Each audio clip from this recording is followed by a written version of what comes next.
За сайн байцгаана сонсогчдоо. За тэгэхээр зочил бизнес контентын маань дараагийн дугаар эхлэхэд бэлэн болоод байна. За тэгэхээр энэ зочил бизнес контент нь ямар зорилготой вэ гэхээр яг онлайн бизнес хийдэг, худалдаа хийдэг хүмүүстэй яг хэрэгтэй ажилт нь хэрэгтэй бизнесүүдийг цувралаар танилцуулж сурчлах зорилготой юм а. За тэгэхээр энэ удаагийн дугаарын зочноор Pocket компани борлуулалт маркетинг хариуцсан захирал төгөлдрийг ураад байгаа юм а. За сайн уу төгөлдрөө? Сайн байна уу. За төгөлдөр маань ерөөхдөө Pocket-д ямар ажил эрхэлдэг вэ? Тэр тал дээр товчхон өөрийгөө танилцуулбал. Тэгэлгүй яах вэ? За миний хувьд одоо Investcore гэдэг банк санхүүгийн байгууллагад ажиллаад одоо 8 дахь жилд орж байна. 2017 онд яг 10 дахь ажилтнаар бараг орж ирсэн.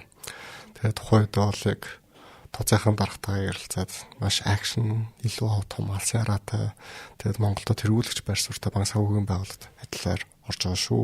Тэний нэг хэсэг болно гэдэг том надад итгэл үнэмшил амбиц өгөөд анх орж ирсэн. Тэгээ өнөөдрийн байдлаар одоо ингээд Investcore хэтвч буюу Pocket гэдэг аппликейшн дээр яг борлуулалт хэрэгцсэн захирлаар ажиллаж явж байна. Одоо 4 дахь жил рүү ороо явж байна.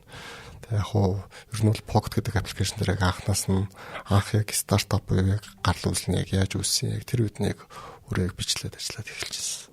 Зөв. Тэгэхээр одоогоос 10 жилийн өмнө энэ Investcore гэдэг компанид хамгийн анх бүх юмны эхлэлийг тавьж гисэн мэт те. За энэ түүхээ те товчхон одоо сонсогч нартай танилцуулбал. За яг ингээд он цагийн дараалалаар нь. Зөв. Тэгэлгүй яах вэ? Манай монголчууд ер нь яг банк санхүүгийн салбар ер нь бол хөгжил сүүлийн яг 10 жил бол илүү хурцтай. Яг үүсч одоо яг хөгжил нь илүү хурцтай явж эхэлсэн гэж хардтай. За тэр дундаа яг манай Investcore санхүүгийн байгууллагын хувьд бол яг тухайн одоо яг өөрсдийн банк санхүүгийн салбартаа технологийн ноу-хауг цаашлаад хэрэглэгч нартаа тий яаж түргэн шуурх үйлчлэг үзүүлдэг тэгээд байгууллагын соёл гэж ямар байдгийг нөгөө цаашлаад хэрэглэгч төвтэй санхүүгийн байгууллага ямар хурдтай байдаг вэ гэдгийг бол шууд харуулж ирсэн үе байсан. За ер нь бол яг 2017 онд яг орж эхлэхэд бол яг манай банксмын тухайд яг олон бизнесийн шийдэл рүү тэгээд тухайн зах зээл дээр бол хамгийн өндөр дүндээ бизнесийн зээлүүдээ санал болгоод тэгээд хэрэглэгч нартай цаахалтлахгүй түргэн шуурхаа тий одоо бидний хувьд бол манай Монгол улсын нийгэмд үйлчлэгээр хамгийн их ялгарх чинь бидний бас нэг том давуу тал байдаг. Тэр үед бол бид нэр яг өөрсдийн банк санхүүгийн салбартаа яг хамгийн зөв бөгөөд түргэн шуурхаа үйлчлэгээр үл ялгарч ирсэн. Тэгээд мэдээж хэрэг энэ бол технологи суртаа байх зайлшгүй шаардлагатай байсан. Тэрэн дээр бол одоо яг манай Investcore хойд A-Lab гэдэг манай хөгжүүлэлтийн вендор компани яг Smart Loss гэдэг системийг 2018 онд нэвтрүүлээд хэрэглэгч нарынхаа одоо зээлийн судалгааг эдийн засгчдаар одоо байдаг хүн цагийг те хурцсах боломжтой байдлаар яг нэвтрүүлж оруулж ирж байна. Яг хөө дэлгэрүүлээ ярих юм бол нэг эдийн засгч өдөрт нэг 6 зээлийг яг максимумдаас судалдаг байсан бол Smart Loss гэдэг системтэй болсноор бол өдөрт нэг 12, 15 зээл судлах бүрэн боломжтой болж байгаа. Тэгэхээр эргээд нөгөө хэрэглэгчтэй түрэн шуурхаа үйлчлэгүүд нь нөгөө талдаа эдийн засгчийн бүтээмжийг ч гэсэн илүү хялбарчилж өгч байгаа. Тийм технологи суртаа ноу-хау бол байгаа зү. За зөв. Тэгэхээр хамгийн анхны яг шийдэл бол яг илүү хүмүүстэй яг салбартаа бол илүү юм технологийн шийдлийг оруулаад мөн дээрээс нь бүтээмжийг нэмэх, зардал цаг хугацааг нэмэгдэх дүүлэх төр нь ажиллаж байсан юм. За Pocket гэдэг бизнесийн түүхийг ярил. За Pocket одоо өнөөдөр те ямар үйлчлэгээнүүдийг үзүүлж байна. Одоо яг энийг сонсож байгаа хүмүүст хэрэгтэй одоо ямар үйлчлэгээнүүд байгаа вэ? 2019 онд яг манай Pocket-ийг аль бизнес компани тусгай шуурлага гараад тэгээд 6 сарын дотор ер нь бол бид нэр хөгжүүлэлтийн суурийг яг тавьж чадсан юм. Тэгээд хөгжүүлэлтээ тавиад зах зээлийн хувьд бол маш хурдтайгаар нэвтрүүлсэн. За тэрэн дээр бол ялч манай нэг хөгжүүлэгч вендор компани A-Lab маань бол маш том дэмжлэг үзүүлсэн. Тэгээд одоо анх эхэлж явах тэр прожект байхаас нь өнөөдөр хүртэл яг авч одоо манай гүйцэтгэх захирал холбоон захирал маань байна. Тэгээд ер нь бол маш богино хугацаанд энэ зах зээл дээр яг өөрсдийнхөө байр суурийг олохоор яг концепц тавьсан. За концепц тавихтаа бол манай нэг Pocket платформын яг онцлог нь болохоор бид нар зөвхөн Investcore Pocket гэдэг байгууллага зээл болгох биш. Хэрэглэгч төвтэй одоо өөрсдийн гэсэн татсан хэрэглэгчийн томоохон баазтай нөгөө талдаа зээл болгож байгууллагуудыг хооронд нь холбодог бие даасан платформ бай гэж анх зорж гаргаж ирж байсан. Тэрэндээ ч өнөөдрийн байдлаар одоо нэг Pocket-ыг оруулаад 9 орчим банк санхүүгийн байгууллагуудад бол хэрэглэгч нартай бүтээгдэхүүн үйлчлэгээ зээлийг үйлчлэгээ үзүүлж байна. За үүнтэйгээ зэрэгцээ төлбөр тооцооны худалдаа авалтын бүтээгдэхүүнд оруулах манай Pocket Zero гэдэг одоо Өөрчлөгаагүй, хүүгүй, шимтгэлгүй гэдгээр тэ хүмүүст илүү их танигдсан. Одоо нэг Binary дотор хамгийн өндөр дүнтэй буюу хамгийн үе хатан 90 хоногийн хугацаанд 6 авах нөхцөлтэй дээдлэн 10 сая төгрөгийн эрхийг одоо худалдаа авах боломжтой. Тэр бүтээгдэхүүнүүд яг 2020 онд бас давхар нэвтрүүлээ явж ирсэн. За тэгээд онцгийн эсээр бид нар бас бүтээгдэхүүн үйлчлэгээ сайжруулад 2021 оны төгсгөлд 2022 онд бол урт хугацаа зээлийн бүтээгдэхүүнээ зах зээлд нэвтрүүлсэн. Монголд хамгийн өндөр дүнтэй буюу 35 сая төгрөгийн хүртэлх хэмжээний одоо 18 сарын хугацаатай урт хугацаа зээлийн бүтээгдэхүүн авах боломжийг бүрдүүлж өгч байсан. За тэгээд бидэд бас нэг одоо өөрсдийн хэрэглэгчийн зан төлөвийг илүү сайн судлах хэрэгтэй юм байна. Яг ямар худалдаа авалт ивэл бид нар тэрэнд тохирсон байх хэрэгтэй. Яагаад энэ зах замбраагүй финтекийн аппликейшнуд байгаа. Тэр дунд хэрэглэгч яг юу хүсэж байгаа. Хэрэглэгч яагаад нэг л аппликейшндаа байгаад өөрийнхөө санхүүгийн асуудлыг шийдэж болохгүй гэж. Яг л энэ л концепцийг бид нар яг урдаа бариад яг энэнийхэн зорилгын дагуу одоо яг бусад зээл болгож банк санхүүгийн байгууллагууд өөрсдөндөө төвлөрүүлээ. Өөрсдөө харилцагчийн базыг тэр хүмүүст зээл олох боломжийг бүрдүүлж өгдөг бай. Нөгөө талдаа одоо хэрэглэгчтэй илүү уян хатан байх боломжийг олгоё гэдэг. Тэгээд Pocket Leasing гэдэг бүтээгдэхүүн бас 2023 оны 11 сард нэвтрүүлж ирсэн. Тэгээд Pocket Leasing гэдэг бүтээгдэхүүн нь болохоор 15 сая төгрөгийн зээл хэрэгтэй. 10 сарын хугацаатай. Тэгээд хэрэглэгчээс бол шууд газар дээр худалдаа авалт хийхэд бол ямар ч өөрчлөлт төлөхгүй сардаа нэг удаа төлөх боломжтойгоор. Тэгээд энэ нь болохоор яаж байгаа вэ гэхээр нөгөө Pocket Zero нь өөрөө 90 хоногийн хугацаатай.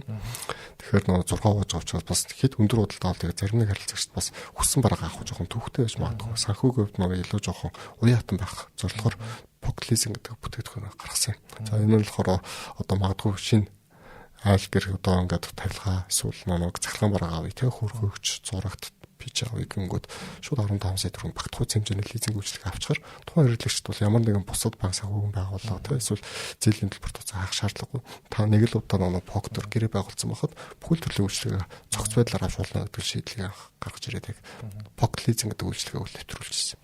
За тэгээд цаашлаад сая өнгөрсөн 2024 онд бол бидэд маань Pocket App гэдэг бүтээгдэхүүн үйлчлэгээ бол нэвтрүүллээ. За энэ хүү үйлчлэгээ маань бол одоо яг хэрэглэгчтэй илүү санхүүгийнхаа одоо өртөөчсөн байдлаар те өөрсдийн гэсэн нэг ирээдүйн хүсэж байгаа зүйл рүүгээ авч боломжтой байдлаар хоримтлалыг бий болгох тийм боломжийг өөрсдөө аппликейшнаар бүрдүүлсэн. За энэ Pocket App гэдэг нь болохоор одоо яг манай одоо нийт хэрэглэгч болоод одоо Монголд байгаа яг тулгамжааны юм болохоор тодорхой хэмжээний хүртээмжтэйгээр санхүүгийн сахилга батгаар байнга мөнгө хадгалдаг. Тэгээ өгөөж нь бас илүү уян хатан нөхцөлтэй байхаар тэгээ магадгүй одоо жишээ нь хүүхдийнхээ мөнгийн хүртэл байршуулах боломжтой. Тэр байдлыг бүрдүүлэхээр өрн зорьсон. Тэгээ энэхээ өрөнд бол нэг дөрвөн бүтээгдэхүүн яг Pocket App дотор гаргасан. Эхнийх нь болохоор хүүхдийн, дараах нь аяллаа, тэгээс автомашин авалтын. Тэг ингээд. Тэг яг одоо бол яг хүмүүс маань зарим нэг хүмүүс маань ялчгүй шаардлагатай бол зээл авдаг. Зарим нэг хүмүүс маань хүүхдийн мөнгө олж аваар хоримтлаа хийгээ явдаг. Тэгээд одоо 2025 онд бол бидэд нэлээд бас харилцагчийн зан чанар таарсан бүтээгдэхүүн үйлчлэг оруулах гал байна. Одоо тэгэхээр Pocket-ийн хувьд хэд орчим байгууллага тий байгаа вэ? B2B дээр B2C дээр ч гэсэн хэрэглэгчийн хувьд тоо үзүүлэлтүүд нь ямар тоо үзүүлэлттэй байгаа вэ? За зөв тэгэлгүй яг хоо ер нь бол одоо яг энэ зах зээл мань өөрөө их хурдтай байгаа даа л да. За тэр дундаа яг манай Pocket Zero гэдэг бүтээгдэхүүн үйлчлэг байгаа. Одоо таад манай ажигласан бол ер нь яг энэ төрлийн брэнд дээр одоо яг урдаа барих брэндүүдийн нэг болгоод байгаа. Тэгээд мэдээж яг нэг мерчантын тоо үзүүлэлт гэдэг тоо үзүүлэлт ялжгүй дамгаалдаг. Олон дэлгүүрүүд юм дээр ороход одоо яг аль брэнд нь илүү харагдж байна. Тэнд хэрэглэгч яаж худалдаа авах вэ? Хэрэглэгчийн тоо үзүүлэлтүүрийн дээр айгүй бас чухал нөлөөтэй л дөө. Тэгээ өнөөдрийн байдлаар бол бид нэг 3500 гаруй ер нь мерчант байгууллагууд бол хамт бизнес эрхлэгч нар тий байгууллага хүмүүс өвдийн холимог ер нь бол нийлээд гэсэн үг тий. Мэдээж нэг одоо тухайн бизнес эрхлэж байгаа хүмүүс маань өөрсдийнхөө тодорхой хэмжээний эрх зүйн орчинд тий зарим нь ялчгүй аж ахуйн нэгжүүдийн үйл ажиллагаа зарим нь зөвнөр явж байгаа тий. Хэрэглэгчийн хувьд Pocket одоо Zero-гийн хэрэглэгчийн тоо баг юу яасан нөө зээл авдаг хүмүүсийн тоо хэдэн сая хүрсэн байгаа юу тий.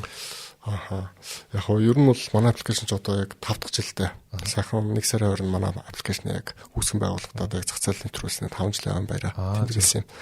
Тэгээд бидэд явд бол яг Монгол улсдаа яг одоо энэ зээлийн үйлчлэгээ тий финтек яг энэ аппликейшныхаа яг зээлэгчийн тоогоор бол Монголд яг тэрхүүлж байгаа. Тий. Яг одоо аппликейшн татаа авалтын тоо үзүүлэлтээр аудзуулнаг сая 200 гаруй мянган Хэрэглэгч бол аппликейшн дотор авсан байгаа даа. Тэгээ үүнээсээ бол байнгын одоо яг манай аппликейшн ашиглаж байгаа нь 350 орчим мянган хэрэглэгчнээс тогтмол ашигладаг гэсэн үг тийм. За энэ бол маш их тоо. Монголын зах зээлд бол яг энэ финтекийн салбарт ч бай, бусад салбарч бай энэ бол ер нь зах зээлийн дийлэнх хувийг л одоо эзэлж байгаа гэж хэлж болохоор байна. За тэгэхээр нөгөө за түрүүн ярьсантэй Pocket Zero, Pocket Leasing нөгөөдөг нь болохоор Pocket App гэж байгаа тийм. Энэ гурван үндсэн бүтээгдэхүүн дээр бол ажиллаж байгаа юм байна. Тэгэхээр одоо хүмүүс одоо дэлгүүрүүдийн хувьд бол одоо онлайн дэлгүүрүүдийн хувьд бол энэ гурван үйлчлэгээс B2B зориулсан хоёр үйлчлэг хоёулаа байгаа болов. Ямар үйлчлэгнүүд байгаа бол яг B2B зориулсан одоо нөгөө Pocket Zero үйлчлэг бол мэдээж ритейл болон онлайнаар зээлийн үйлчлэгээ холбоод хэрэглэгч нар зээлээр 6% 6 хувааж төлж авдаг үйлчлэг байгаа тий. Лизингийн үйлчлэг болгоо нөгөө байгууллагууд дээр одоо ямар нэгэн шалгуур байгаа юу одоо байгууллагын хувьд тий ямар шаардлагыг биелүүлж тэр хэрэглэгч нь бас лизингийн үйлчлэг авах хэрэгтэй. Тэгэхээр ер нь ямар дэлгүүр хоршоо ажилладаг хүмүүс энэ Pocket лизингийн үйлчлэгийг авах хэрэгтэй лээ. Авч чадах үлээ. Яг зөв энэ дээр одоо яг бас нэгцээ яг зөв ойлгохгүй болохгүй. Тий бүгд өөр бас ойлгоцсон байх тий. Одоо нөгөө Pocket Zero гэдэг бол ялч нөгөө хэрэглэгч талдаа өөрчлөгөөгүй хүүгүй гэдэг нэг тийм концепт байгаа шүү дээ. Хэрэглэгчээс ямар нэг нэмэлт зардал гарахгүйгээр тухайн хэрэглэгч манд хугацаанд л одоо яг тэр тухайн хуваалт төлөх нөхцөлөд төлж байгаа тохиолдолд нэмэлт зардал гарахгүй. Магадгүй хугацаа идэрч байгаа тохиолдолд тодорхой хэмжээний торгуулийг бол бодогдож байгаа. Нөгөө талаас Pocket Leasing мэн болохоор яг ямар одоо нэмэлтээр орж ирж байгааг гэхээр тухайн өндөр дүнтэй худалдаа авалт хийгээд хэрэглэгч нь ухаан төлөх нөхцлөөс жоохон давчаад байгаа тийм. Тэгээ илүү нэг сэтгэл амар сартаа нэг удаа төлждөг. Ер нь нөгөө цалингийн зээл аваад электрон бараа авах биш. Тэгээд аппликейшн финтек суураараа нэгэнтэй л та Pocket-ийн харилцагч болцсон бол одоо яг нөгөө Pocket Leasing-ээр авахд өөрийнхөө 6 сарын 1-ний татгалзал үндсэн шалгаараа хангаал шууд газар дээрээс шууд лизингээр худалдаа авалт хийх боломжийг нь хараадсан. Тэрнийхээ өрөөнд мэдээж хэрэг одоо өндөр худалдаа авалттай байх боломжтой. Мерчант байгууллагууд бол харсан. За тэр дундаа бол тавилга тийм меблийн эсвэл захиргаан бараа эсвэл одоо аяллаа тэр газруудыг бол илүү төлөх харсан. Тэгээд Pocket Leasing үйлчлэгэн дээр бол ер нь аж ахуйн нэгжүүдийг заашгүй байдаг. Байлгаач гэдэг шаардлагыг бид нар тавиад байгаа. Хувь хүмүүсийн хувьд байлгаа гэхээр бас энэ чинь эргээд нэг хувь хүмүүс маань тодорхой хэмжээний барааны төрөлцсөн нэг сегментээр явахгүй байх талууд ихтэй. Тэгээд нөгөө лизинг үйлчлэгэн ч өөрөө өндөр дүнгээр худалдаа авалт хийх боломжтой учраас одоо Pocket Zero-гоос ялгарч байгаа нөгөө тодорхой хэмжээний хэрэглэгчээс өгөхөд учраас зайлшгүй нөгөө худалдаа авалтын доод босоо оноотой 500 мянга тийм дэшиг бол 1500. Тэгэхээр нөгөө ялахгүй бол бас хүмүүс зарим төгрөгтүүд одоо чинь ижилхэн хэмжээний 150 мянга төгрөг 200 мянга төгрөгийн худалдаа авалт хийчихэж Pocket Leasing явахаар бас жоохон учиртай болчихно. Нөгөө талаасаа билээхэн Pocket Zero гэдэг бүтээгдэхүүн үйлчлэг байгаа учраас бид нар Pocket Leasing дээр илүү өндөр дүнтэй магадгүй гэр бүлэрээ жишээ нь одоо өвлийн цагттай нэг Таиланд, Вьетнам руу яваад ирэхэд онгоцны дээцээ чинь Pocket Leasing-ээр айлын камераараа төлбөрөд төлчвөл яваад ирэхэд бүрэн боломжтой ч тийм. Тэгэхээр нөгөө тэр хэрэглэгч нарт өгж байгаа бүтээгдэхүүн үйлчлэгээний одоо байгууллага нь ямар нэгэн юм одоо шалгууртай одоо танаа үйлчлэгийг авахын тулд одоо дэлгүүр нь өөрөө одоо ингээд аль биесийн байх хэвээр мó дистрибьютор байх хэвээр мó эсвэл барааны хувьд тий эсвэл хувь хүн байх хэвээр мó албан байгуулах хэвээр мó хэдэн жил үйл ажиллагаа болсон байх хэвээр эсвэл нөгөө татвар төлдөггүй ч гэдэг юм гээд яг нөгөө нэг барааны борлуул юуг нийлүүлэлтийг хийж байгаа байгууллага хувь хүний хувьд шалгуур нь ямар шалгуур байгаа вэ? Үндсэн шалгуур нь зөв үндсэн шалгуур мэдээж хэрэг бидэд нэг одоо хүсэлтүүдийн дундаас яг төвөрлөж хартай. Манай дээр бол манай Pocket Zero гэдэг үндсэн пэйж дээр мань бол яг мерчант төсөөлөх яг үндсэн линкээр авдаг. Тэгээд тэрэн дээрээс бид нар яг хамгийн чухалчилж яг мерчантаа яг тэр хүсэлтийн дагуу хардаг. Үзүүлэлт нь болохоор тухайн одоо мерчант маань өөртөө яг аль биесний хаяг байршилтай байх хэвээр. Дээрээс нэг одоо хэрэглэгч нарт бүтээгдэхүүн үйлчлэгээ зарж борлуулж байгаа учраас дор ээж нь тухайн брэндээ сурталчилж байгаа маркетинг өнгө хийстэй, пэйжийн үндсэн стандарт хөтөлбөртэй. Цаашлбал бас тухайн бараа бүтээгдэхүүндээ баталгаа чанарыг үзүүлдэг те. Эргээд тухайн зарагдсан бараа бүтээгдэхүүнийхээ одоо чанарын байдлыг хэрвээ хадгалж чаддаг хэрвээ сервис үзүүлчихдэг тийм. Өө яг зөв. Хуцаалтаа хийдэг. Тийм. Ядаж тий. Хэрэглэгч төвтэй байхаар те. Нөгөө мэдээж хэрэг одоо альва нөгөө бараа бүтээгдэхүүн авахд хэрэглэгчийн сэтгэл амар те. Дараа нь зогц зүйлгүй. Энийг тэгэхээр нөгөө танаа хүмүүс ажилчид өөрсдөө тий биеэрээ за биеэр гэдэг нэг химэл оюуханы эсрэг шүү дээ. Яг нөгөө нэг нэгэнгүй шалгадаг гэж ойлгож байна тий. Зүг скоринг хийхин тулд яг ингээд нэг нэгэнгүй үзээ шалгаад мэдээллүүд нь ороод нэг явдаг тий. Яг хоо мэдээж бид нэг үндсэн тухайн хүсэл тавьж байгаа мерчантуудад лизинг дээр оруулахдаа яг гол шаардлагууд бол хараад идэв. За тэрэн дээр нь яг тогтсон байшил хаягтай томоохон Монгол дэлгүүрүүд дээр салбар дэлгүүрүүд нь байдгүй. Тэгэхээр хариу нь хэрэг хугацааны дараа гарах лээ. Хүсэлтэй ер нь бол ингэдэг. Бидэд нэг хүсэлтэнд бол нэлээд дарагддаг. Яг аль хүсэлтүүд бол ирдэг. Тэгэл боломжтойгоос нэхлээл бид нэр аль нэг манай одоо байгууллагын борлуулалт хариуцсан менежерүүд манайг боломжтой газрууд руу холбогдоод гэргээ байгуул явдаг. Тухайн хүсэлт ирснээс хойш бид нар ер нь аль 48-аас 72 цагийн дотор шийдвэрлэж хариу өгөхийг зорддог. Зөв. Тэгэхээр сонсогчдоо 2-3 хоногийн дотор покетийн үйлчлэгийг авах боломжгүй мэдэх маш амархан юм байна. Тэгээ дээрэс нь пэйж дээр бүх мэдээллүүд нь сошиал медиа болон вебсайт дээр бүгдэн дээр нь байгаа юм байна тий. За тэгэхээр одоо энэ дээр бол онлайн худалдаан дээр бас нэг зарим нэг юм асуудал гардаг тий нөгөө яг тодорхой хаяг гэж байхгүй нөгөө гэрээсээ юм нэг агуулгад бараагаа түрээслээд байршуулж байгаа. Тэгээ өөрөө онлайнаар компьютерийн гараасаа ингээд ардаа сууж байгаа захиалга авдаг утасныхаа цаанаасаа бизнес хийдэг. Энэ хүмүүс дээр бас уян хатан тийм нөхцлүүд байгаа бол одоо нөгөө тэр чинь овс мос түрээсэлдэхгүй тий лангуу түрээсэлдэхгүй хүмүүс одоо маш их болж байна тий зарим нь шууд дроп шопинг хийж байгаа тий шууд захиалга аваад гаднаас оруулж ирээл хүргэлтийн системтэй холбоод бүх үйл ажиллагаа нь автомашин хийцэн тэгэхээр тэр хүмүүс ч гэсэн өөр ингэсэн бас нөгөө байгууллага ч юм уу хөвөөнийхэн дансанда орлогоо авсаар л байгаа энэ сүүлийн үеийн генерашны залуучууд яг энэ ямар нэгэн объект түрээслэхгүйгээр зайнаас хаач байсан онлайн худалдаа хийдэг болж эхэлж байгаа шүү дээ. Энэ дэр ер нь кейсүүд ямар байна? Энэ дэр цаашдаа та хэд ямар хөө ажлуудыг хийж байгаа бол? Зөв. Яг бидэд хувьд яг энэ асуудалтай нэлээд сүүлийн үед их тулгарч байгаа. Зарим нэг хүмүүс маань нэлээд бас манайдаар ингээд ягаад манайхтай хамтарч ажиллахгүй байгаа. Тэ би ингээд гэрээсээ Instagram-аар амар олон дагагчтай байж тээ. Зөндөл болон хаан банк, хас банк голомтор ингээд дансны уулга үзүүлэхэр нэлийн өндөр дүнтэй байдаг тий. Тий. Яг ингээд харахаар яг нөө бүтэн том зургаараа заашгүй харах шаардлага гарч ирж байгаа. Бодлогын хэмжээнд харна. Тий. Одоо нэг төрүүлж яг салбар дэлгүүртээ тухайн барааг нэг эксклюзив гэрээ гэдэг те аль бисны дистрибьютор болоод орж иж байгаа газар байхад хуваараа нэг онлайнаар тэрийг нэрэ хямд үнэтэй. Хямд үнээр бас нэг жоохон e-copy ч юм уу болчих гээд байна тий. Тэгээ нөгөөх нь нэг одоо бид яг одоогийн зах зээл дээр тэрийг яг энэ яг оргуу эсвэл худлаа юу гэдэг бас шалгах үнэхээр хэцүү болсон те. Нөгөө талаасаа тэр нэг аль бисны жил болгон хураамж төлбөрөө төлөө аль бисны дэлгүүртээр түрээсийн төлбөрөө төлөө зарж байгаа тэр хариуцлагатайгаар ажил хийж байна тий нөгөө тодорхой хэмжээний бас илүү өргөн маркетинг тий хэрэглэгч нартаа баталгаа өгж байгаа. Тэр концепцийг алдагдуулсан одоо яг хувьяасаа өөрчлөлт гаргаад ирэхээр бидний хувьд яг юу ч чухалчлах вэ гэхээр мэдээж нөгөө яг аль нэгний илүү нөгөө нэг чухалчлах ёстой болцоод идэг. Яг зөв. Тий би нэг юм хийгээл идэг. Тэгсэн чинь нэг нөхөр маш хямдхан үнээр хөлөх бараа оруулж ирээд гэрээсээ зараад ивэл покет хойлонгийн дэмжиж идэг тий. Тэгэхээр миний хувьд нэг жоохон unhappy болох гэдэг шүү дээ тий. Яг зөв. Энэ асуудлаас бол манай яг сонсогчтой хэлэхэд бол бас нөгөө онлайн бизнес байж болно гэхдээ ямар нэгэн одоо гарал үүсэл дистрибьюторын гэрээтэй ч юм эсвэл яг оригинал гэсэн баталгааг нь олгох эсвэл энэ доктортой бизнес юм аа тий. Би зүгээр улирлын шин чанартай хийгээгүй эсвэл энэ хурдан дампуурч чаргүй олон жил хийсэн мэ гэдгээ батлах өөр үндслүүдийг гаргаж ирээд бас өрсөлдөгчгүй гэдгийг нотолж чадах юм бол энэ үйлчлэгийг авах боломжтой юм шүү тий. Тэгэлгүй яхаа. Зөв. Нөгөө талаасаа бас нөгөө одоо тухайн бараа бүтээгдэхүүн борлуулж байгаа газар маань тодорхой хэмжээний өөрснөө гэсэн өнгө үзэмж байгаа шүү дээ. Маркетингийн одоо нөгөө брендинг тий пэйж болон одоо Instagram-ын хүртэл нэг арай өөр юм гэсэн хөтөлбөртэй тэгээ зураг авалт болон бүтээгдэхүүнээ тавьж байгаа маркетинг хийж байгаа шин чанар хүртэл арай өөр.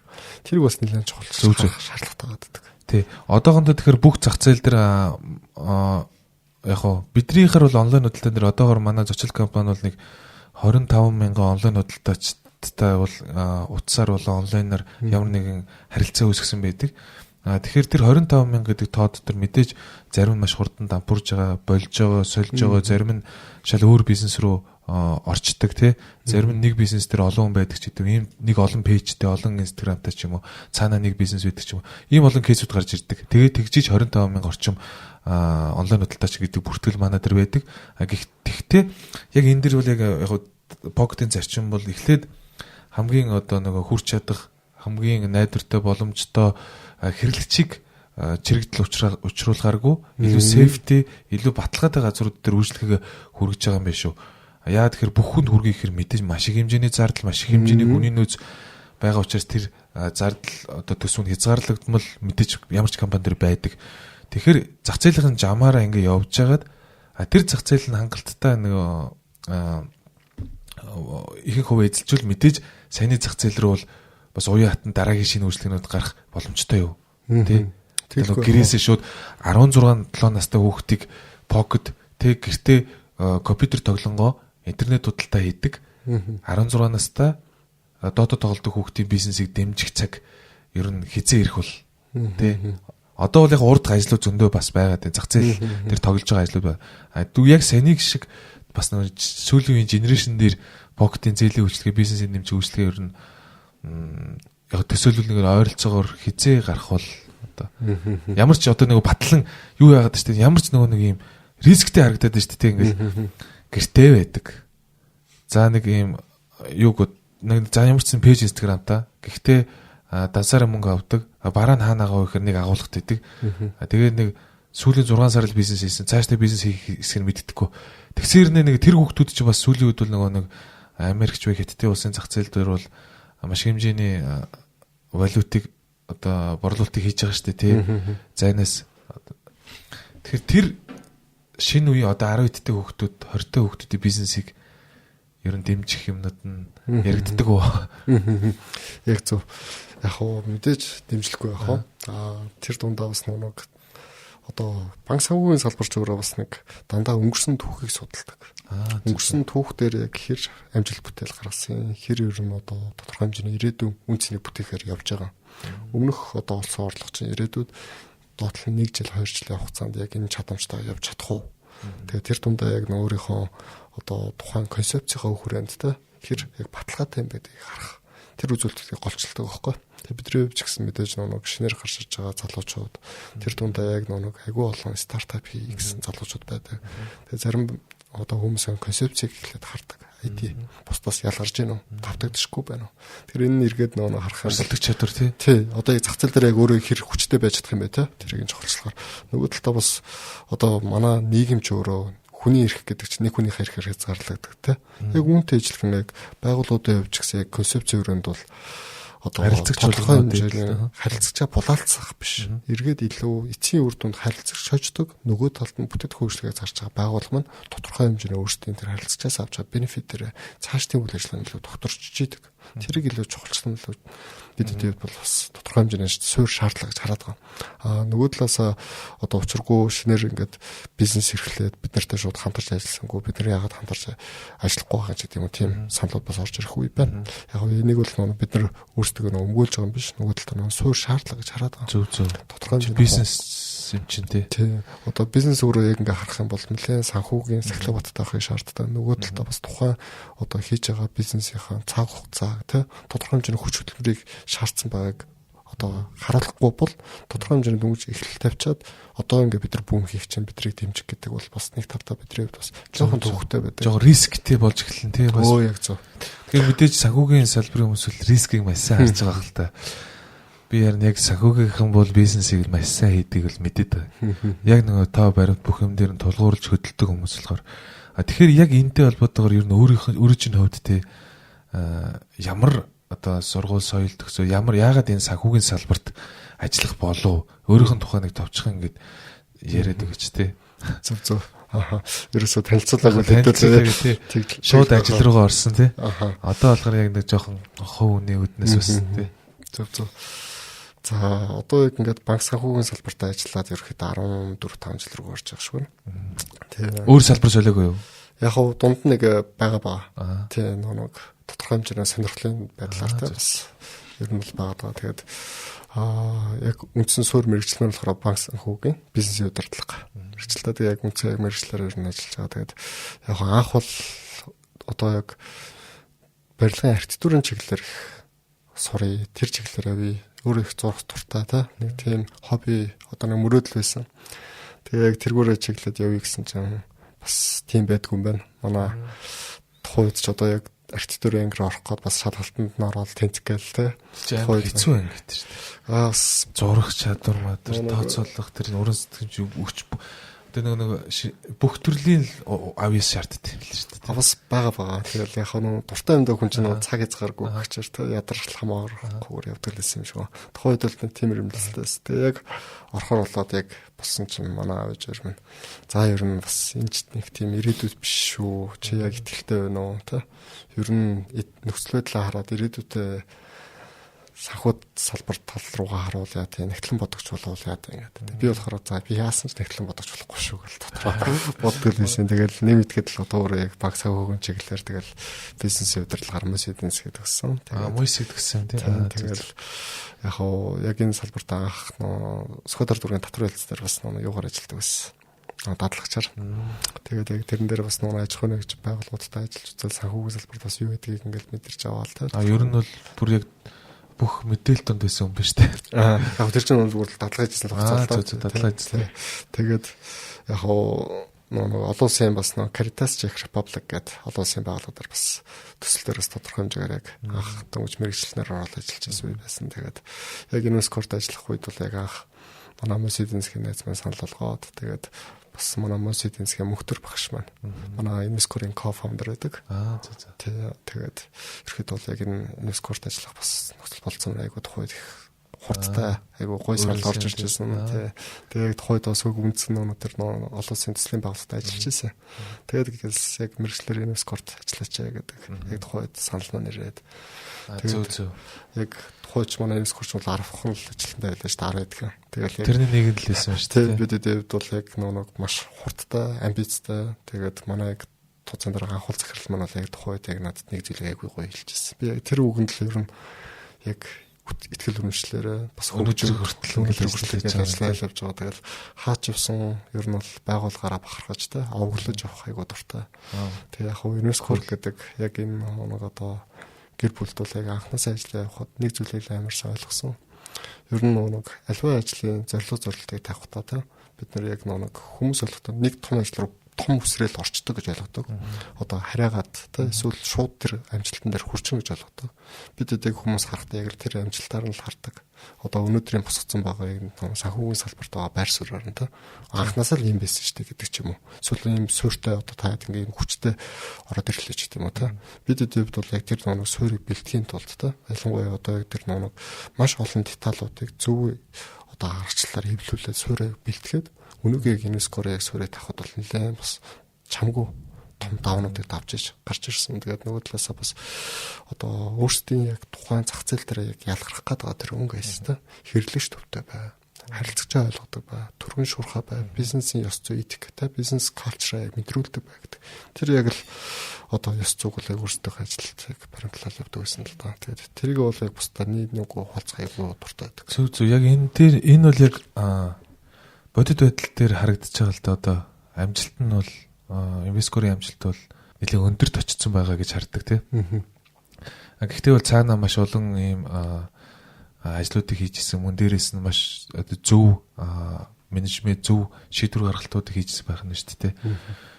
Тэгээд одоо инвесторыг одоо бол үнэхээр юм мэдгүй хүн баг байхгүй болсон. Монголын банк санхүүгийн салбарт бол нэлээд том тоглогч. Сүүлийн үед инвесторын талаар шинэ мэдээлэл хуваалцаж одоо нэг олон улсын зах зээлд бас зах зээлээ томруулад ажиллаж байгаа гэж олон нийтээр мэдээллүүд тавигдаж байгаа шүү дээ. Энэ дэр бас сонсогч нарт бас шинэ мэдээлэл өгвөл инвесторын одоо дараагийн зах зээл хаана байгаа вэ? Тэрэн дээр ямар ажлуудыг хийж байгаа бол зөв.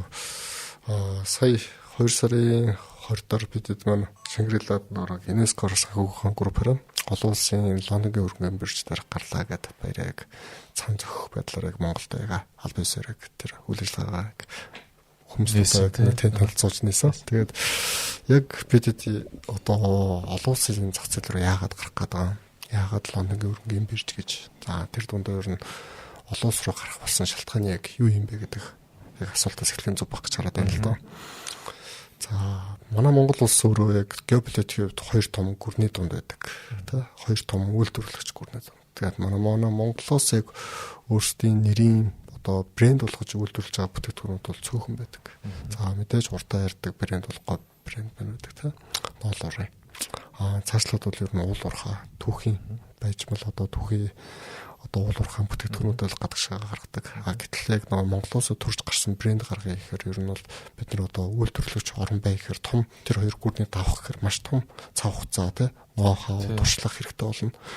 Нөгөө талаасаа бидний харж байгаагаар бол Монголд бол банк санхүүгийн салбар гарах бүрэн боломж байна. За манай Монгол улсын банк санхүүгийн салбар ер нь олон улсад бол нэлээд хөгжил ойрхон байдаг. Тийм баг шүү. Ер нь энэ тэнд явахад бол манайх банк санхүүгийн салбарын финтекүүд бол хамаагүй илүү хөгжсөн байгаа тэлээ тийм. Хол тасарсан. Одоо манай хэрэглэгч нар бол бүгдээр юм энэ QR кодоор төлбөрөө төлөө сурчлаа тийм. Энэ соёлоодыг бол би бол энэ тэнд очиж явах зөвхөн картаараа үйлчилдэг орнууд зөндөө байна. Тий. Бүр уламжлалтаараа байгаа тий ATM дээр байнга очилдог хүмүүс их байна. Зээл аавны хэрэгөөсөө биеэр очдог юм газрууд ч гэсэн зөндөө байна. Тэрийг харж Монголыг яг манайхан бүр хамаагүй илүү хэрэглээтэй хамаагүй сайн мэдлэг боловсралтай болчихжээ энэ санхүүгийн хувьд гэж харсан л да. Санхүүгийн хэрэглээний хувьд нэг янз бүрийн аппликейшнтэй харьцах хэрэглээч. Яг зөв тий. За sorry тасалчлаа. Зүгээр. Яг саний ярьсан дээр таныг хэлэхэд бол яг энэ бол яг бит байдлаар яг бидэнд харагдж байгаа байхгүй. Наацхан жишээ гэхэд одоо бас нэг 5-6 7 жилийн өмнө бид нэр ер нь төрөвчтэй байсан шүү дээ. Тий. Бэлэн мөнгө ингээд төрөвчөндөө дор хаяж нэг 50-100 мянга та юмыг ээжлэхөө байдаг гэсэн. Одоо бол ерөөсө төрөвч явах болцсон. Карт холдор эсвэл нэг утас карт дээр болоо та. Тэгээд одоо асуудаг юм та шилжүүлэх үү картаар гэдэг л бэлэн мөнгө гэдэг асуулт одоо ойр сонсоогүй юм биш үү? Харин тийм. Ер нь тэрнээс одоо бэлэн мөнгнөөс ер нь бараг хэрэглээндээ ер нь багассан тийм. Тэгэхээр энэ нь өөрөө яг нэг тэр технологи суурьтай дижитал хэлбэр рүү ороод байгаа нэг хэлбэр. Тэгэхээр нэг банк санхүүгийн салбар нь өөрөө яг энэ тал дээр бол илүү хурдтай байгаа. Маш олон ажлуудыг хийсэн тийм. Тэгээ Монгол дахь одоо яг энэ зах зээл дээр бид нэр өөрсдийнхөө яг тэр технологи суурьтай ноу-хаугаа яагаад зүүн Азийн зах зээл рүү, Төв Азийн зах зээл рүү яагаад гарч болохгүй гэж. Гарахын тулд бид нарт одоо яг тодорхой хэмжээний олон улс танигдсан брэнд байх хэрэгтэй. Яагаад бид нар ер нь заавал Монгол дотор яг эдийн засаг дотор зөвхөн ингээл нэг итгэн одоо хэрэглэгч нартай бүтээгдэхүүн үзүүлж ханах хэрэгтэй гэж. Яагаад бид нар ингээд олон хэрэглэгчтэй тэр улсууд руу өөрсдийн сайн туршлага хуваалцах болохгүй гэж. Яг энэхээ өрөөнд бол яг одоо манай Pocket application manager Киргиз улсад 2024 онд яг аль бисаар Pocket application-ыг гаргаад тэгээ Киргизд бол чинь хамгийн анхны fintech application болж гарч ирж байгаа байхгүй. Тэгэл зах зээл дээр яг өөрсдөө хэрэглэгчтэй бүтээгдэхүүн үзүүлж байна. Киргизийн зах зээл маань өөрөө 8 сая хүн амтай юм тийм. Цаашлаад бид нар Казахстан руу орж байна. Казахстануудад бас үлгэр жишээ манлайлдаг орнуудын нэг шүү дээ. Казахстан араас Казахстан бол тийм. Тэгээд Узбекийн зах зээл. Узбек бол нэлээд хамгийн том зах зээлс байна тийм. 30 сая гаруй хүн амтай шүү дээ. Тэгээд эдгээр зах зээл рүү бид нар орох нь бол бас ихний ээлжинд их одоо зорилго байгаа. Цаашлаад одоо бид нар зөвхөн Төв Азийн зах зээлээс гадна зүүн Азийн зах зээлийг хүртэл ерөөхдөө боломжтой орнууд руу өөрсдөө одоо банк санхүүгийн салбарын өөрсдийн сайн туршлага хуваалцаад илүү өргөжье. Тэгээ энэ дээр бол яг манай тузын дараагийн анхуул захирал нь шууд хэлсэн та. Яг нэг Лондонгийн бирж дээр гарч бид нар бол зөвхөн дангаараа гарах гэж биш. Бид нар ингээд нэгдэж цаашдаа хамтдаа санхүүгийн салбарт хөгждөг баймаар байна. Монголоос төрж гарсан санхүүгийн том брендинг гэдэг тэр банк санхүүгийн салбарт тэргүүлэх боломжийг үзүүлмээр байна гэдэг санааг бол хэлжсэн. Бас бидний хувьд ч гэсэн маш том одоо тэр челленж буюу том даваа байлаа. Лондонгийн олон улсын зах зээлээр гарна гэдэг бол тийм бас амар байсангүй. Тэгээд олон апдейтэд орлоо. Дээрээс нь олон улсын апдейт орох ямар байдаг тэнд гарахын тулд ямар шаардлагыг биелүүлэх ёстой юм гэдэг туршлагыг хоригдлууллаа. Тий, тэр бол одоо сүүлийн жил хагасын хугацаанд бол бидэд бол бас манай UNESCO санхүүгийн байгууллагын хувьд бол манай одоо яг тухайн яг ажлын хэсгээс хүмүүсүүд бол айгүй том даваасан. Тэгээ тэргээрээ бас нэг хуваалцах айгүй дуртай, ноу-хау ярилцах дуртай. Тэгээд яг олон улсын зах зээл рүү гарах гэдэг бас нэг зорилго маань юу гэвэл бид нэр ингээд Монгол руугаа тодорхой хэмжээний олон улсын зах зээлээс тий тодорхой хэмжээний ашигыг бас Монгол руугаа авчрах тэр боломж байгаа. Тэгэхгүй бол манай Монгол улсын нэг одоо валютын тэнцэтгэл одоо зах зээлийн нөхцөл байдал бол бидний дэлгэрэнгүй шүү дээ. Ер нь 85% нь ер нь гаднаас худалдаа авалт хийдэг. 15% нь ер нь бол дотоодын худалдаа авалт руу бол байгаа даа шүү дээ. Тэр эргээд бас нэг Монгол улсад оруулж байгаа хамгийн том хувийн нэг хэлбэр гэж хараад байгаа. Зүг. Энэ бол гайхалтай мэдээлэлтэй.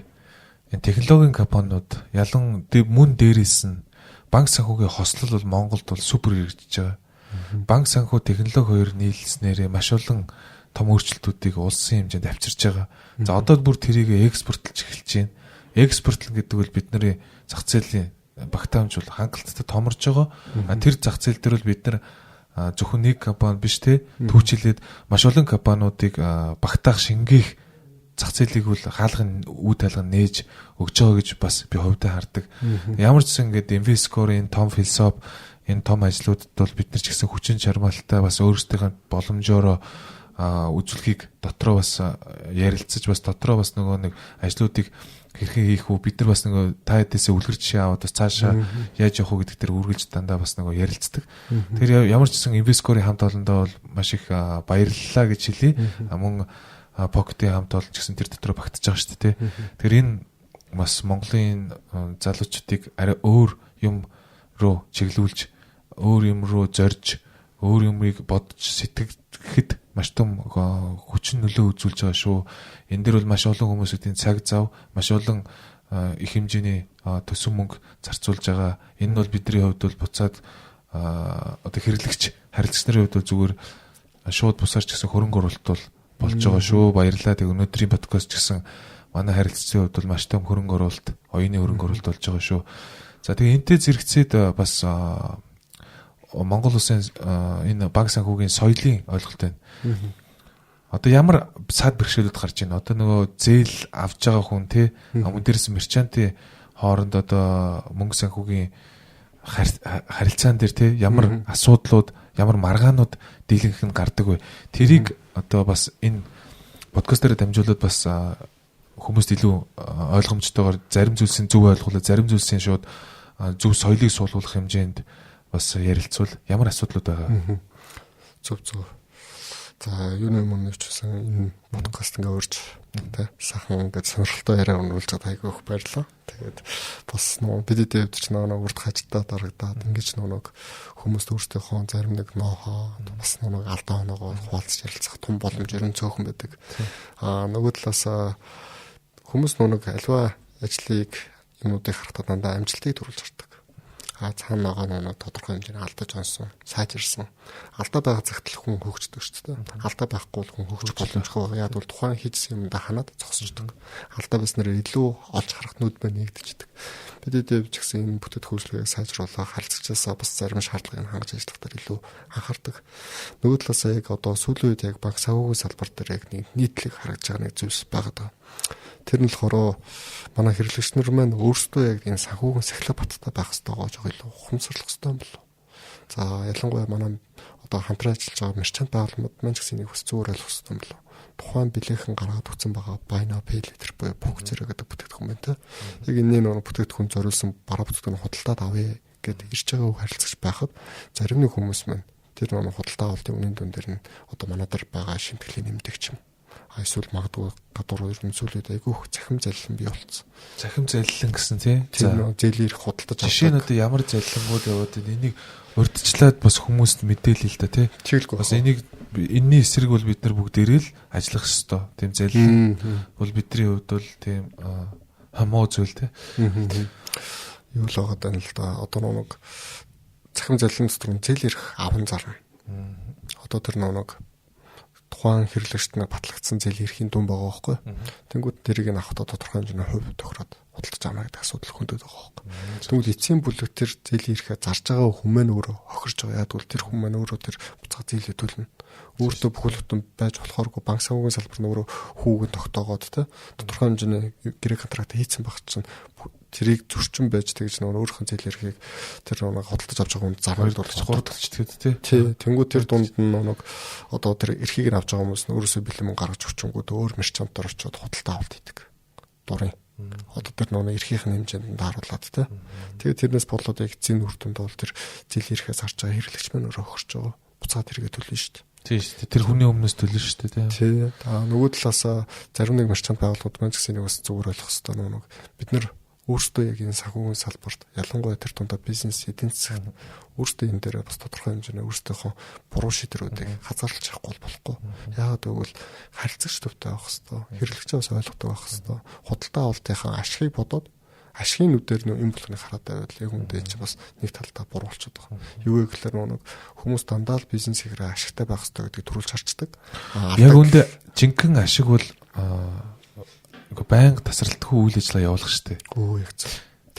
Яг зөв. Яг та нөө хэлсэн нэг байнгын ашиг буюу одоо нэг байнга танаа одоо бүтэц хөгжлөгөө худалдаж авдаг хэрэглэгч нар бол танаа цөм бохгүй, гол бохгүй.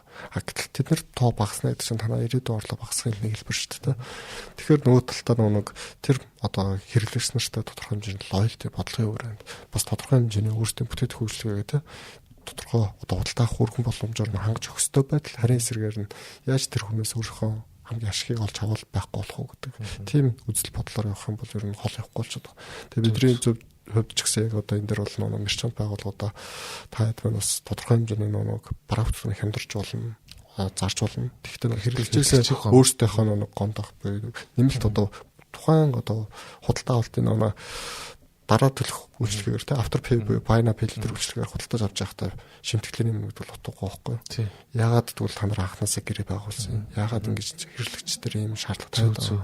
Үнэхээр яг нэг тухайн бараагаа зайшгүй хямдраад одоо season sales юм уу те үйлрлийн ямар нэгэн хямдрал болгож байгаа тэрийг өөрчлөө та хэд манай нар мэдгэж болохгүй гэж. Энэ чинь тодорхой хэмжээний нэг эрхцэн хувьд бол боломжтой асуудалхгүй. Манай зүгээс ч гэсэн одоо нэг хамтрагч мерчант байгууллагуудаа бараа бүтээгдэхүүнээс сурталчлах, аппликейшнээр push notification явуулах, хямдралын мэдээллийг тарааж өгөхтэй илүү дэмжиж гэж яхад дэмжихгүйгээр далдуур нь тийм бизнесийн гэхээр нэг талдаа бидний хувьд бол тухайн эцсийн харилцагч хохироод байгаа асуудал байгаа гэж байна. Тэгэхээр яг энэ дээр ч гэсэн манай одоо нэг шинээр харилцаж болох ч хүмүүс бас анхаарах хэрэгтэй. Бас ер нь ийм зөв соёлтой байж зөв зарчмаар явж бид нар бол ижлэгэн аль аль талтай вин зарчим явахгүй бол аль нэг хохироогоод эсвэл аль нэг одоо нэг үйл ажиллагааг нь бол доголдол учруулдаг юмнууд бол маш их гардаг тий.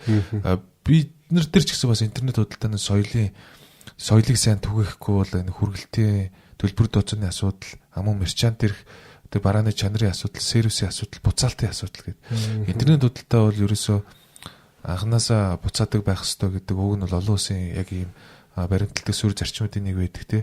Амун магадгүй хямдхан байх ёстой ритейлээсээ дээрээс нь үйлчлэгээ бас чанартай байх ёстой. За буцаалтын хувьд бол 24-48 цагийн дотор асуудалгүй хэрэглэжийг хохирохгүй бол буцаах ёстой гэдэг. Яг тэр чинь онлайнаар худалдаж авж байгаа учраас зөрүүлээд бас сервисээ сайн үзүүлэх ёстой гэдэг ойлголттой байгаа. За тэгэхээр яг энэ дэр бол яг интернет худалдааны соёл. За түрүү ярьсан банк санхүүгийн бас нэг юм сахилга бат гэдэг зүйл бол яг бидний хувьд бол боловсролтой холбоотой ойлголттой явж байна. Гэхдээ бас яг нөгөө талаараа энэ дэр бас сануулж байгаа нь бол бид нар цаашдаа ирээдүйн залуучууд бол бас арай өөр одоо нийгмээр хүмүүжиж байгаа учраас тэрэн дээр бол илүү дараагийн шинэ хэрэглэгч нар харилцагч нартай бол хэлж дамжуулж байгаа хэлбэр шүү дээ тий. Тэгэхээр ер нь залуучууд гэснээс цаашдаа ойрын одоо ирээдүйн тухай одоо покетийн тий цаашдын зорилт одоо ирээдүйн зорилт ойрын 3-5 жилийн хувьд бол ямар зорилтуудыг гаргацсан байгаа вэ? Зөв. Яг хоо манай Инвескор санхүүгийн байгууллагын зорилт талсан юм бол ер нь 3-5 жилээр байнга шинжлэгдэж. Тэр жил болгоны одоо нэг бизнес план дээр бүр тусгаж оруулж өгдөө. Тэгээ эндээ ч бид нар нэг өөрсдөө яг төлөвлөгөөгөө мэд тэр юм буюу 3 жилийн хугацаанд та. Тэг яг энэ хүү одоо бизнес планаараа явна шүү. За мэдээж бизнес план өөрчлөгдөж болдог. Тухайн эдийн засаг зах зээл нөхцөл байдлаас хамаарат өөрчлөгдөн. Гэхдээ үндсэн яг очих хэвээр сегмент тодорхойлох хэвээр. Энийг юугаар тайлбарлах вэ гэвэл одоо нэг бидний хаана очих гэдэг. Богдуулан дээр очих юм уу? Цэцэг хүн дээр очих юм уу? Эсвэл зүгээр доор нь амарчаад явах. Амарчаад очих юм уу? Очихдоо яг ямар агштай. Эсэд очих юм уу? Эсвэл дугуйтай очих юм уу? Алхаад очих юм уу? Машинд очих юм уу? За тэр дундаа бүр яг явахдаа хин яг юугаар очих юм? Хизээ явах юм. Хизээ явах юм. Яг очисныхаа дараа бид нэр яг юу хий? Зүгээр очичод болоо юм уу? Зорилго нь юу? Зорилго нь юу вэ? Очисныхаа дараа бид нэр яг тэнцээ яг очичод яг юуг бид нэр баталж харуулах гэдгийг яг тодорхойлох хамгийн чухал байгаа. Тэгээ манай одоо яг Pocket Инвескор санхүүгийн байгууллагын хувьд бол яг гол харж байгаа яг үнцэг нь бол нэгт олон улсын зах зээл рүү гарах нь туйлын чинь хүсэл байгаа. За тэр дундаа бол мэдээж одоо өнгөрсөн жил бол Кыргызстан гарсан бол одоо цаашлаад Узбек, Казахстан тэ боломжтой орнууд руу бол ер нь гарах туйлын сонирхол байна. Өөрөөсөө яг энэ санхүүгийн сайн туршлагаас хуваалцах сонирхол их байна. Манай Pocket аппликейшнийг одоо бусад финтекээс ялгардаг. Ялгарлал нь болохоор яг концепц нь гарахтаа ингэж гарсан. Одоо альва дэлгүүр моолууд дээр орохоор маш олон банкнуудын ATM-үүд байдаг. Тусдаа. Тэр ATM-үүд ингээд банк болгоны тусдаа өөрсдийнх нь одоо ямар нэгэн байдлаар зардлаар гаргаж ирсэн арчилдаг итемүүд. Гэтэл ягаад банкуд хоорондоо нийлээд нэг 3-4 итемтэй байгаад дундаа бүгд ингээд тэр зардлаа шеэрлээд бага зардалтайгаар тэр итемийг хэрэглэгчдэртээ үзүүлж болоогүй. Гэтэл дандаа тус-тусдаа. Тэгээд тэр болгоныг дагаад илүү их зардлууд гарч ирж байгаа. Яг үүнийг эвдэх зорилгоор ягаад нэг платформ байгаад маш олон зээл болгож байгууллагуудыг аппликейшнээр дамжуулаад хэрэгцээд санхүүгийнх хэрэгцээг хэрэглэгчтэй холбдог гүрнэж болохгүй гэж. Нэгсэндээ Pocket Money-ыг бий даасан өөр платформ байя. Бид нар өөрсдөө хэрэглэгчийнхээ баазыг хангалттай бүрдүүлээ. Нөгөө талдаа зээл болгож байгууллагууд энэ дэрэг өөрсдийнхөө өссөн бүтээгдэхүүн үйлчлэгийг үзүүлдэг байгаа ч. Зөв. Тэгэхээр бас нөгөө талаас платформ хэлбэрээр ажиллаж байгаа гэж ойлгож байна тий. Зөвхөн өөрсдөө зориулж бүтээгдэхүүн хөгжүүлээгүй. Тий. Гол санаа нь бол одоо яг энэ монголчууд нэгддэг бай. Яг энэ зах зээл дээр бас нэг ойлгодог бай. Ер нь боломжтой газрууд бол өөрсдөө бий дагаад финтек явж байгаа. Сайхан ингээ зах зээлийн шумаар өрсөлдөж явж байгаа. Зарим нэг газрууд маань фейлдэж байгаа газрууд байна. Финтек гэдэг асуудлыг турш үзээд зардал мөнгө алдаад цаг хугацаа алдаад. Тэгвэл бид нэр та нар тэгж битээ алдаач. Билийнхэн туршлагатай байгаа манай платформд орж ирээд бас өөрсдийн одоо яг тэр их усрээ зардал мөнгө багтаагаар нэмэлт хүн хүч гарахгүйгээр манайхаар дамжуулж зэлийн үйлчлэгээ үзүүлж чигээд. Яг энэ дээр бол яг нэг бусад банк санхүүгийн байгууллагууд бол илүү өргөн цар хүрээгээр бүхэл төрлийн бүтээгдэхүүн үйлчлэгээр оруулах тэр зорилго бол ялж байгаа. Зөв. Тэгэхээр нөгөө удахгүй хуваалцах эхлэх юм байна. Анханасаа хуваалцах гэдэг модель философи явж байсан. Яг энэ ажил болж эхэлж байгаа юм байна. Тэгэхээр яг энэ зөвлөлтөө нөгөө бид нар илүү өөр чухал зүйлс дээр анхаарах хэрэгтэй байдлаа хин нэгний өмнө хийсэн зүйлийг давтаж хийж цагаа мөнгөө шатаагаад байгаа ажлууд маш ихээр явагддаг тий. Илүү банк ус програм хийх гэж маш их мөнгө одоо зарцуулснаас тэр борлуулалтаа өсгөхийн тулд хамтрах хэрэгтэй гэдэг ойлголт явж штэ тий. Банк усуд болон бусад нэг юм санхүүгийн одоо үйлчлэг үзүүлдэг компаниуд технологийн хувьд бол нэг технологи ашиглаад харин борлуулалтаараа илүү юм зах зээлийн журмаараа ингээ өрсөлдөөд илүү ингээ явах боломж бол байн цаг хугацаагаа хэмнээд мөнгөө хэмнээд явах боломж бол тэрийг нь бол та хэд маань ингээд анханасаа хөгжүүлээд одоо явж байгаа гэж ойлголоо тий. Яг зөв. Одоо яг ингээд яг маркетплейс тий. Зээлийн маркетплейс гэдэг яг үйлчлэгийг бол яг үзүүлээд одоо 4 жилээр орохгүй явж байна. Зөв. Яг хоо бид анханасаа манай Pocket Money бий даасан яг тийм болно гэдэг алсын хараад гарч ирж ирсэн. Тэгэхээр нэг яг энэ л нэг яг одоо өөртөө яг ялгараалтай майнд дээр тулгуурлаад бид нар яг хэрэглэгчээ илүү сайн ойлгодог бай. Одоо ер нь ойрын хугацаанд манай дээр шинээр гарч ирэхээр төлөвлөж байгаа бүтээгдэхүүнүүд бас байгаа. Автомашины зээл бас мөн ногоон зээл гэдэг. Ногоон зээл нь гоё сэсгч чинь тий. Ногоон зээл гэдэг дээр бол одоо яалтчгүй яагаад тэр ногоон зээлийг авах болж байгаа. Бид нар яагаад тэрийг санхүүжүүлэх гэдэг. Яг ингээд том зургаараа харах юм бол одоо Монгол улс тий. Бид нар чинь Монгол улс дотроо хоорондоо аймагаараа их ялгардаг. Тэгэл нэг бусад хэсгэр ялгардаг. За Монголоос агараа олон улс руу гараа. Тэнгүүл тэр орных тэр улсын ях те. Тэгэл одоо нэг Орос Украиний асуудал шиг дэлхийг одоо дамсан улс үндэстний хоорондын хэрүүл мархан байдаг шүү дээ. Гэтэ яг бодоо зэрэг бид нар нэг гэртэл амьдарч байгаа шүү дээ. Дэлхий гэдэг те. Бид нар Монгол дотроо амьдарч байгаа биш. Дэлхий гэдэг хэрэг дээр амьдарч байгаа. Тэгвэл яг үнтэй ижилхэн яагаад бид нар бас ирээдүйн үр хойчтой өөрсдийнхөө тодорхой хэмжээний хэрэглээ зах замбраагүй тэр зүйлсээс тодорхой хэмжээгээр ч гэсэн өөрсдийн үйл хөдлөлөө багасгаж болохгүй гэж. Тэрэнд нь яагаад манай Pocket гэдэг аппликейшн тодорхой хэмжээний өөрсдийн доктортой хөгжлийн ESG-ийн талын хүрээнд тодорхой хэмжээний шийдлийг гаргаад боломжийг олгоод гаргаж болохгүй гэж. Энэ рүү бас тодорхой хэмжээгээр фокустад явж байгаа судалгааны ажил руу орцсон яваад байгаа. Зөв энэ өстой гой сонсогч энэ бол нийгмийн хариуцлага мөн дээрээс нь бизнесийн дараагийн одоо үе шат руу орж байгаа хэлбэр байгаа тий. За тэгэхээр ерөнхийдөө бол сүүлийн үед одоо Pocket дээр яг борлуулалт хариуцсан захирлын хувьд бол одоо ажлын байрны хувьд те одоо ямар ажлын байр зарлагдсан байгаа эсвэл одоо энэ жил бас нэг залуучуудад хэлэхэд бас ямар ажлын байрууд байгаа бэлээ. За энэ тал дээр товчхон мэдээлэл өгвөл зөв. Яг хоо сүүлийн үед залуучууд нь л амбицтай орж ирдэг болсон. Ажлын байран дээр орж ирэхэд ер нь өөрийгөө харуулна гэхээс илүү ямар нэгэн өдөртөг алтан шолдор очиж харуулах тийм сонирхол нь жоохон дамгаалцсан.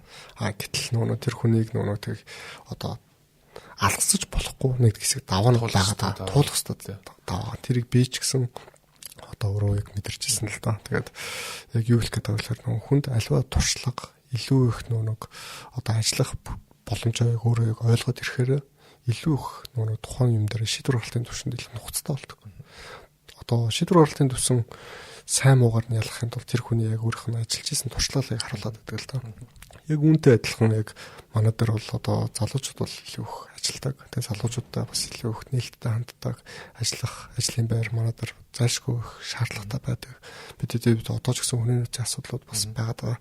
Тодорхой хэмжээний одоо яг манай дээр яг ажлын байрууд бол яг зангаа бол манай яг үндсэн пэйж дээр, work дээр бол гарцсан байгаа.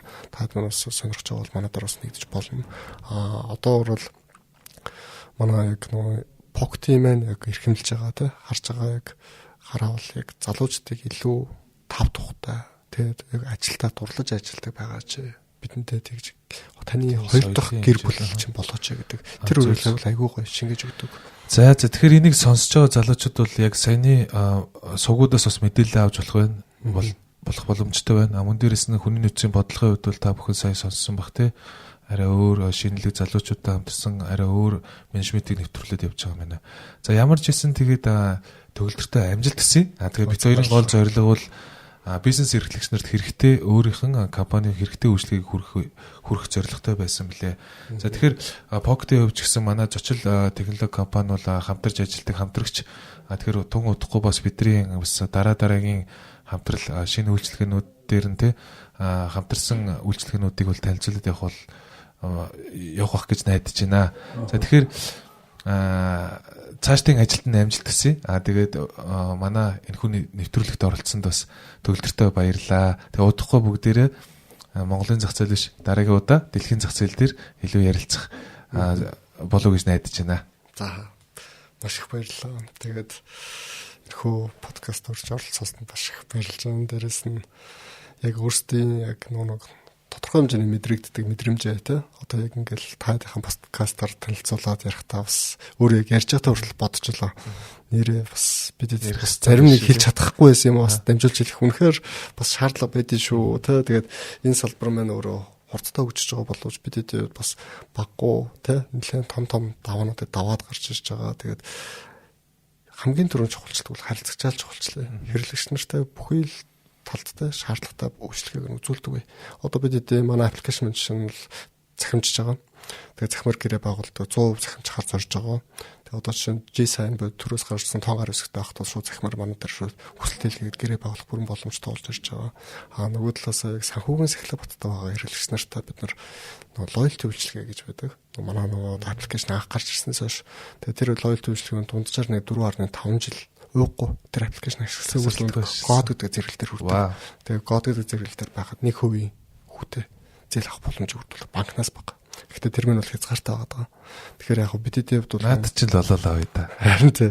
Одоо энэ үг хэлэхэд бол баг банкнаас зээл хүсэх шаардлага болчих. Би өөрөө одоо аппликейшн уухгүй. Би өөрөө ажилтдаг гэд би шууд код олоогүй. Яг л анхнаас нь л яг степер нэвсэр бол 4 жилийн дотор код гэдэг зэрэг дээр хүрсэн. Тэгээ тэрнийхээ үр дүнд л одоо ингээл 35 сая төгрөгийн зээл авсан ч хүү багтаахаар надад айгүй амар. Банкнаас цэлэнгийн зээл хүсэх шаардлагагүй те.